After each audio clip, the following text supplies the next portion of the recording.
मग ह्या इमारत बांधायला जसं चुना, विटा, सिमेंट, विटा आणि लकोंडाच्या सळाई, हे सर्वांनी आपण काय केलं, एक इमारत बांधतो. ते इमारत बांधण्यासाठी पाया भक्कम मजबूत असला पाहिजे. भक्कम पाया मजबूत असेल तर इमारत चांगलं राहतो, नाहीतर इमारत चांगलं राहत नाही, कोसळण्याचा संभाव असतो. त्याप्रमाणे जसं हे घर आपण सिमेंटाचं, विटा, दगड, माती ह्याच्यापासून हे इमारत तयार झालंय, हे इमारत आपण कसं होत नाही, त्याप्रमाणे घरामध्ये आपण राहतो, परंतु ते घर माझं म्हणतो, परंतु मी म्हणत नाही. का मी म्हणत नाही? मग ते वीट, दगड, माती, सिमेंट, काँक्रीट आणि विटापासून झालेलं असल्यामुळं ते मी असं म्हणत नाही, माझं म्हणतो. त्याचप्रमाणे हे ध्येय पंचमहाभूतापासून निर्माण झालेलं आहे. याच्यामध्ये पंचमहाभूताचे तत्व या ध्येयामध्ये आहेत. म्हणून हे तुमच्या ध्येयामध्ये असून हे तुम्ही हे ध्येय नाहीत. म्हणून हे निश्चय करण्यासाठी मग श्रोत्रिय, ब्रह्मनिष्ठ, राम सद्गुरूला शरण गेल्यासारखं तुम्ही तुमच्या गुरुवाला शरण जा. आणि तो गुरु कसा असावा? श्रोत्रिय असावा आणि ब्रह्मनिष्ठ असावा. श्रोत्रिय म्हणजे 6 शास्त्राचा अभ्यास, 6 शास्त्र पाठंत्र असावा आणि 4 वेदचा अनुभव असावा. 18 पुराणाचा थोडं का होईना माहिती असावा. मग हे ज्यांच्या ठिकाणी आहे त्यांना श्रोत्रिय असं म्हणावा. आणि ब्रह्मनिष्ठ म्हणजे काय? ब्रह्मनिष्ठ म्हणजे सत्य, चित्त, आनंद ह्याला ब्रह्म म्हणून नाव आलं याला. मग पूर्ण म्हणजे व्यापक, पर म्हणजे हे पंचमहाभूताचे नाम रूप जग पंचमहाभूत ह्याच्या पलीकडे जो आहे आणि या नाम रूपामध्ये आहे, पंचमहाभूतामध्ये आहे आणि यांच्या पलीकडे आहे, यांच्या अलीकडेही आहे. त्यांच्या ठिकाणी ओत प्रोत जो भरून आहे त्याला ब्रह्म असं म्हणतात. ब्रह्म म्हणजे पूर्ण व्यापक. ब्रह्म म्हणजे दोरीवर सापाप्रमाणे, दोरीवर जसा आपल्याला साप दिसतो ते साप दोरीवर ब्रह्म आहे. ब्रह्म याला ब्रह्म म्हणतात. आणि पूर्ण व्यापक आहे त्याला परब्रह्म वस्तू असे म्हणतात. नामरूपाच्या आत बाहेर, पंचमहाभूताच्या आत बाहेर ओत प्रोत भरून जो आहे त्याला व्यापक परब्रह्म असं म्हणतात. मग ते परब्रह्म म्हणजे काय? संज्ञे त्याला काय दिलं? नाव दिलं एक. त्याला नाव नाही, रूप नाही, रंग नाही, ते एक वस्तू म्हणून नाही. म्हणून त्याला सच्चिदानंद नाव आपण दिलो. कशामुळं? सच्चिदानंद नाव का दिलं? हे ध्येय असत आहे म्हणून त्याला सत्य म्हणालो. हे ध्येय जेड आहे मग त्याला आम्ही काय म्हणालं? चैतन्य म्हणजे ज्ञान रूप म्हणालो.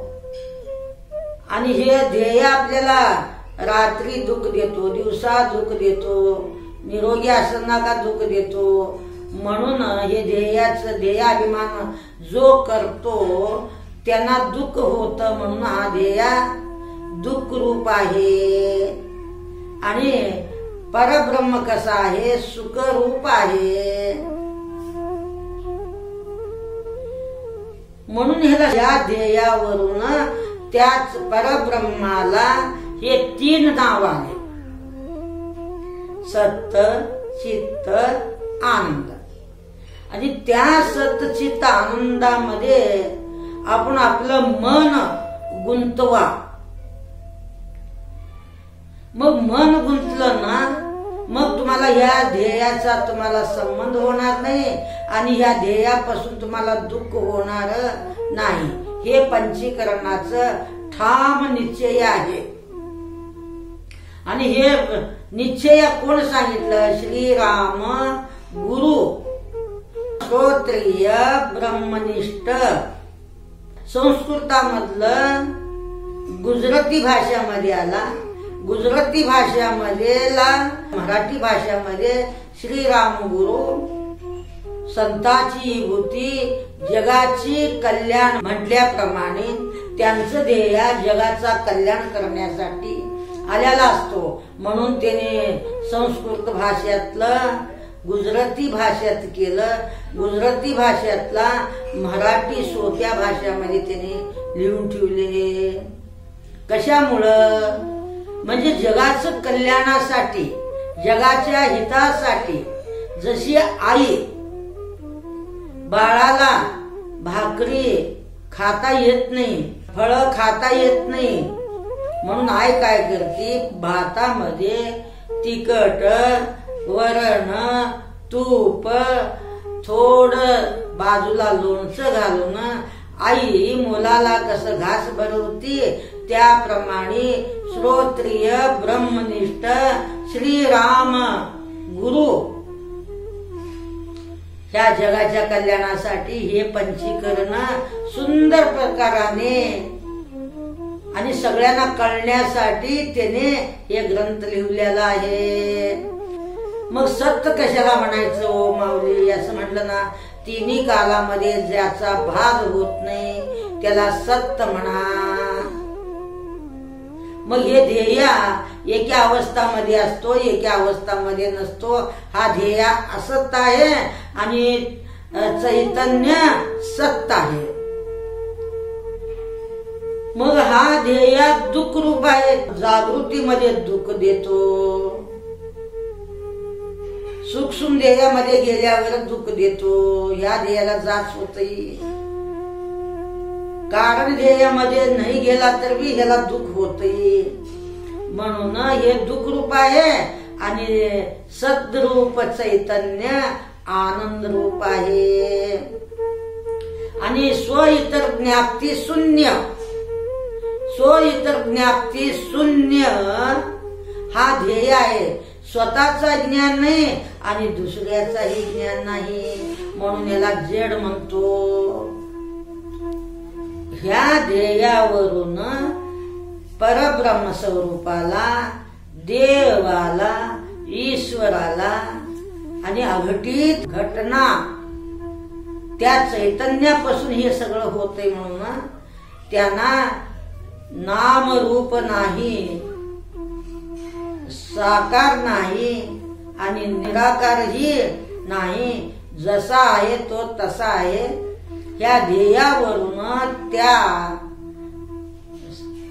स्वरूपाला, परब्रह्माला हे अपार होतो. नामरूप काय होतंय?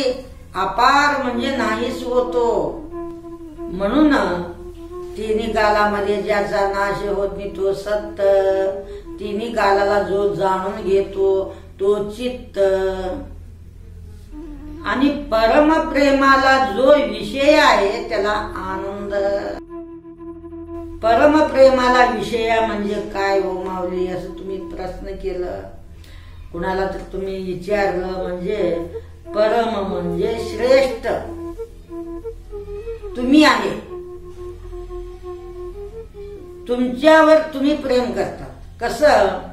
मुलाला प्रेम केलं आपल्यासाठी. मुलाचं तोंड बघितल्यावर आनंद वाटतय म्हणून. मुलगा बाहेर गेला चिंता, काहीतरी त्यांना बाधा झाला तर चिंता, त्यांना तोड बारीक केलं तर चिंता. का? त्या मुलांना मूल सुरक्षित असावा, आनंदित असावा, हसत असावा. मग हे सगळं ते मुलाला आनंद नाही, परंतु मुलाला पाहिल्याने तुम्हाला आनंद होत म्हणून मग तुम्ही मुलाला प्रेम करतात. आणि आता नातवंडाला का प्रेम करतो आपण? बोबड बोबड बोलत्यात, लाडाने बोलत्यात, अंगावर येऊन पडत्यात, घरामध्ये वरचं सामान खाली घालत्यात, खालचं सामान वर टाकत्यात, उलट ढाल करत्यात, घर भरल्यासारखं वाटतंय म्हणून नातवंडाला तुम्ही प्रेम करता. नातवंडासाठी कोणी प्रेम करत नाही. मग पैशावर का प्रेम करतो? रोग आला, हॉटेलातलं खाऊ वाटलं, चांगले चांगले दागिना करून अंगावर घालावा वाटलं, त्याला उपयोगाला येते. हॉटेला स्वयंपाक चांगलं चांगलं करून खावं वाटलं, त्याला पैसा लागतो. मग हे कपडे, खाणं, हॉटेलामध्ये जाणं, सिनेमा, पैसे असेल तर सिनेमाला जाता येतो, गाडी घेता येतो पैसे असेल तर. मग हे सगळे कुणासाठी? हा ध्येयासाठी. म्हणून आपण पैशावर प्रेम करतो. पैशावर तुम्ही प्रेम करत नाही, मुलावर तुम्ही प्रेम करत नाही. कुणासाठी? तुम्हाला बरं वाटतं म्हणून. या ध्येयाला का सजवतो? तुम्हाला बरं वाटतं म्हणून. डाग दागिना का घालतो? तुम्हाला बरं वाटतं म्हणून. आणि गाजा वाजाने लग्न का करतो? तुम्हाला बरं वाटावं म्हणून. मग हे सर्व प्रपंच तुमच्या सुखाकरता, तुमच्या सुखाच्या सोयीसाठी तुम्ही त्यांना प्रेम करतात. हेच तर तुम्हाला धोका देतो. परत तुम्ही मुळामध्ये सुखरूपच आहे. हो, मुळामध्ये तुम्ही कोण आहे? सुखरूप आहे. कसं? बघा, तुम्हाला एक साधारण उदाहरण देते. आता चहा पत्ती कडू आहे, चहा पत्ती कडू आहे, परंतु त्याच्यामध्ये साखर घातल्यामुळं ते चहा तुम्हाला गोड लागतो. चहा बरं झालंय का? चहा मुळामध्ये कडू आहे, परत चहा गोड बरं वाटलं का? बरं वाटलं, गोड वाटलं. कुणामुळं? साखरामुळं. परंतु तुम्ही साखराला विसरूनच गेलं आणि कडू असलेल्या चहा पत्तीचं वर्णन करत बसलं.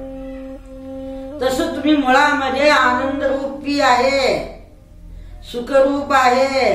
ते सुख तुम्हाला सोडून जात नाही, तुम्ही त्याला सोडत नाही. तरीही तुम्ही विषयामध्ये सुख हुडकतात म्हणून तुम्हाला अनावर दुःख होतो. अनावर दुःख का होतो? मनाच्या माग लागलं म्हणून. हे सर्व मनाला हवं, तुम्हाला काही नको. म्हणून तुम्ही परमप्रेमाला विषय आहे. परमप्रेमाचं विषय जो आहे त्याला आनंद म्हणा.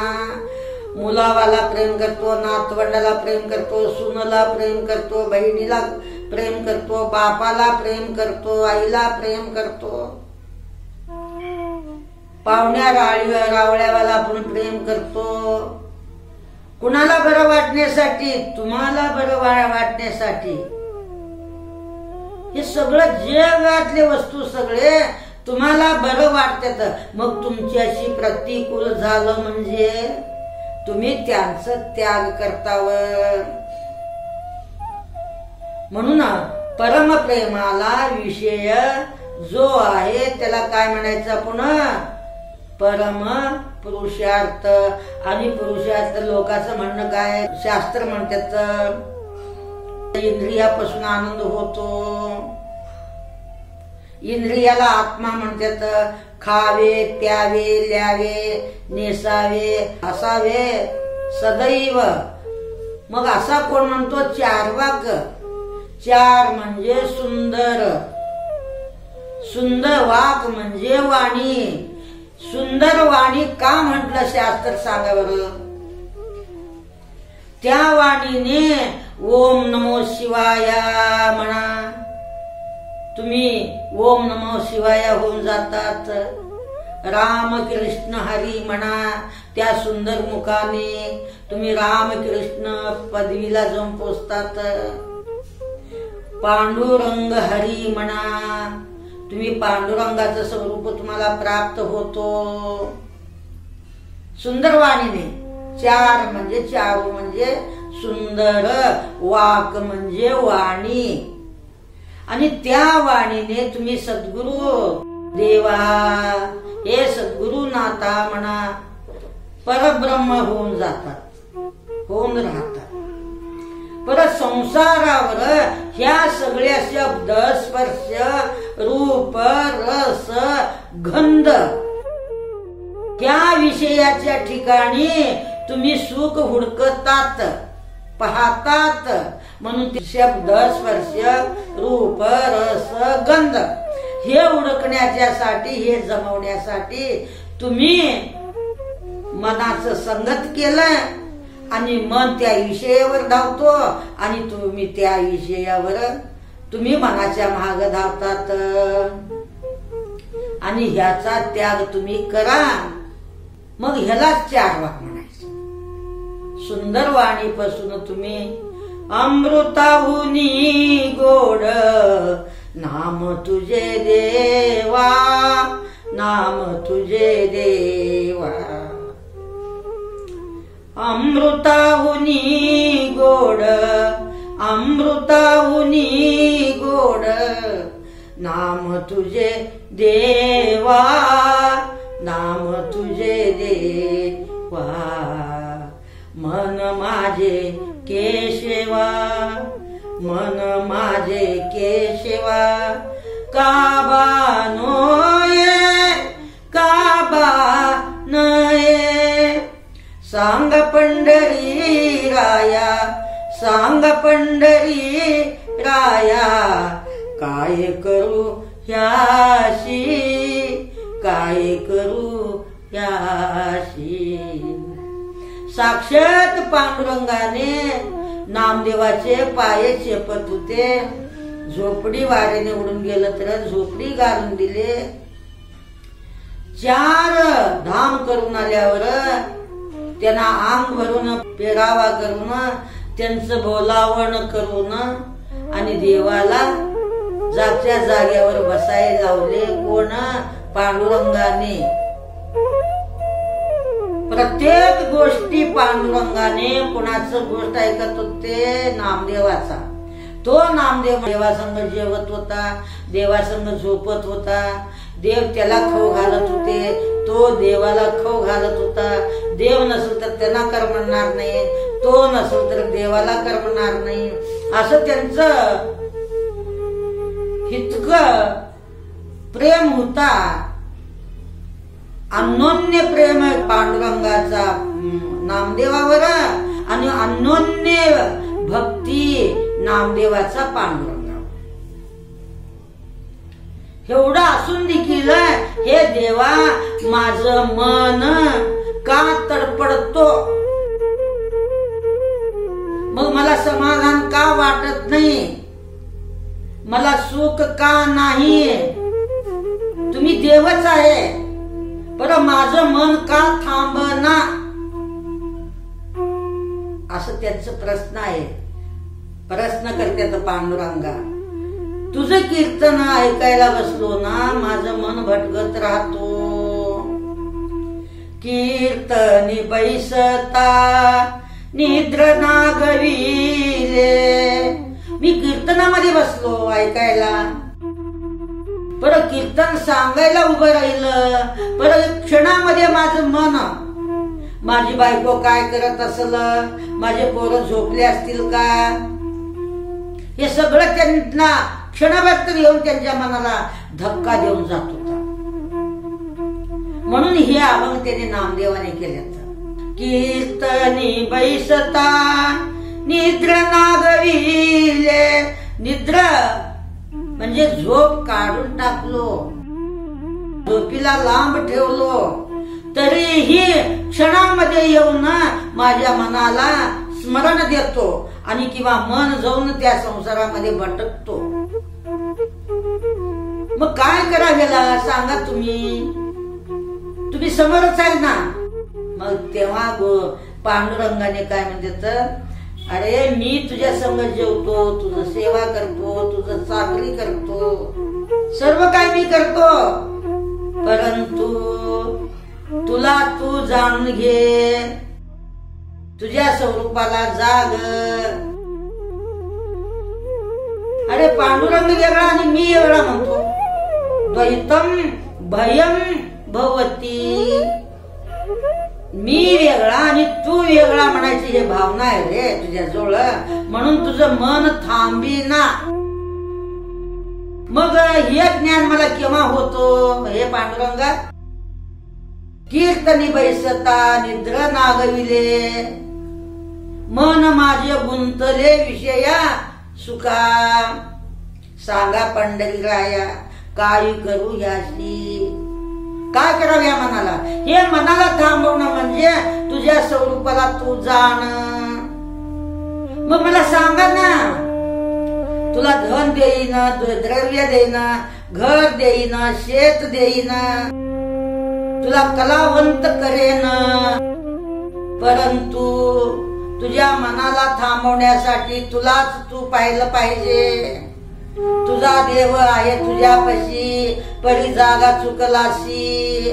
तिने सांगत नाही तर, परंतु त्यांच्या रूपाने तुकाराम महाराज सांगतात, पुष्कळ सिद्धारूढ महाराज सांगतात, ज्ञानेश्वर सांगतात, आमचे महादेवपणे देखील तेच सांगितले.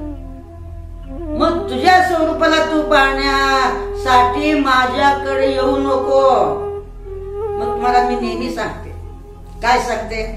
पहिलं तुम्हाला सगुण साकाराचा भेट झाल्याशिवाय सद्गुरूचा भेट होत नाही. मग सद्गुरू एवढे मोठे आहेत का? सद्गुरू निर्गुण निराकाराचं ज्ञान करून घेतात. कोण? सद्गुरू. म्हणून सगुण साकाराने सगुण साकाराचं ज्ञान व्हावं पहिलं, मग सगुण साकाराचं ज्ञान झाल्यावर मग सगुण साकार पांडुरंगाचा प्रत्यक्ष व्हावं. मग सगुण साकार पांडुरंगाचा प्रत्यक्ष झाल्यावर तो कधी आम्हाला भेटला नाही, भेटतो, परत ते भेटतो, परंतु तुम्हाला दिसत नाही. दिसला कुणाला? नामदेवाला. परत त्यांना मन थांबना. मन थांबण्यासाठी मग मुक्ताबाई त्यांचं भ्रम तोडली. नाही गुरु का बच्चा रे, तोही कच्च्या रे कच्च्या. मग तिच्या बोधापासून त्यांना वैराग्य निर्माण झाला. मग तेव्हा त्याने पांडुरंगाला मनकट धरून विचारले. साधू संतांनी ते धरले देवाचे मनगट. हे देवा, हे सर्व माझं सेवा करतो, सर्व माझं योगक्षेम बघतो, पण माझं मन थांबत नाही. मग याला काय करायचं? मग तू गुरु करून घे. मुक्ताबाई म्हटली हे बरोबर आहे, तू गुरु कर. आणि तो गुरु कसा असावा? श्रोत्रिय ब्रह्मनिष्ठ असला पाहिजे. मग असा गुरु तुम्हीच मला हुडकून द्या. म्हणून काही विचारला ना, गुरुला हुडकण्यासाठी आलेली गैरी लोकांकडे जाऊ नका. मग मी कुणाला जाऊ? मग त्याच्यावर संतांनी एक आवाहन केले. वर्मा वर्मा सापडे ना करू गत काही, कुण्या गुरुला शरण जाऊ दाखवील सोयी. असे महात्मे म्हटले. आलो कुठे जातो कुठे हे मला माहित नाही, माझा मजला विसर पडला करू गत काही. वर्मा वर्मा सापडे ना करू गत काही, कोण्या गुरुला शरण जाऊ दाखवील सोयी. मग असं सांगितल्यावर तुला प्रकाश पडलं डोक्यामध्ये. नामा तू हिशोबा खेचर कर तुझा. मग का सगुण साकार पांडुरंग त्यांच्या संग जेवत होते, त्यांच्या संग बोलत होते, त्यांचे पाय चेपत होते. त्यांच्याशिवाय ह्यांना करमत नव्हतं, ह्यांच्याशिवाय त्यांना करमत नव्हतं. असं ह्यांचं प्रेम त्यांच्यावर, ह्यांचं भक्ती त्यांच्यावर. एवढं अनोन्य प्रेम, अनोन्य भक्ती असल तर बी मन थांबलेलं नाही. मग मन केव्हा सांगतो, मन केव्हा शांत होतो, म्हणजे तुमच्या स्वरूपाला तुम्ही ओळखा. म्हणून हिशोबा खेचरकड तू जा, तोपर्यंत नामदेवाचे मल दोष आणि विक्षेप दोष गेलेले होते. आवरण दोष मात्र गेलेला नव्हतं. आवरण दोष ईश्वरापासून नाहीच होत नाही, सगुण साकार देवापासूनही होत नाही. मग निर्गुण निराकार कोण जाणलं? आमचे महादेवप्पा जाणले, ज्ञानेश्वर जाणले, निवर्तीनाथ जाणले, म्हणून ज्ञानेश्वरला ज्ञान झालं. नाहीतर ज्ञानेश्वरला ज्ञान होत नव्हतं. पदे पदे पदे पदे ज्ञानेश्वर निवृत्तीनाथाचं वर्णन करतात. का? विष्णूपासून त्यांना काय झालेलं नाही, निवृत्तीनाथापासून त्यांना ज्ञान झालं. म्हणून बसता उठता खाता पेता झोपता निवृत्तीनाथ असं म्हणत होते. माझा गुरु निवृत्तीनाथ, माझा बाप निवृत्तीनाथ, माझी आई ही निवृत्तीनाथ, असं त्यांचं भावना निर्माण झाला. म्हणून त्याने धन्य झाले जगामध्ये. सद्गुरु समोर बसल तर आपल्याला असं आपल्या लोकांना कळत नाही, म्हणजे धन्य होणार कसं? म्हणून ईश्वरा केसरकडं नामदेवाला पाठवून दिले. त्याचप्रमाणे पंचीकरणाचे गुरु रामगुरु श्रोत्रिय ब्रह्मनिष्ठ होते आणि ते पंचीकरण प्रेमाने तुम्ही ऐका आणि श्रद्धा ठेवा. आणि आजपासून पंचीकरण सुरुवात करत आहे. म्हणून पंचीकरण हा म्हणजे काय? एक विष्णूचं वर्णन करत नाही, एक ब्रह्माचं वर्णन करत नाही, एक शिवाचं वर्णन करत नाही. ब्रह्म तुम्हीच आहे, विष्णू तुम्हीच आहे, शंकर तुम्हीच आहे, पांडुरंग तुम्हीच आहे आणि सर्व जीवामध्ये देखील तुम्हीच आहे, असं हा पंचीकरण खणखणीत सांगतो. म्हणून हा पंचीकरण ग्रंथ तुम्ही प्रेमाने रामगुरूच्या चरणावर तुम्ही श्रद्धा भक्ती ठेवून ते ग्रंथ तुम्ही श्रवण करा.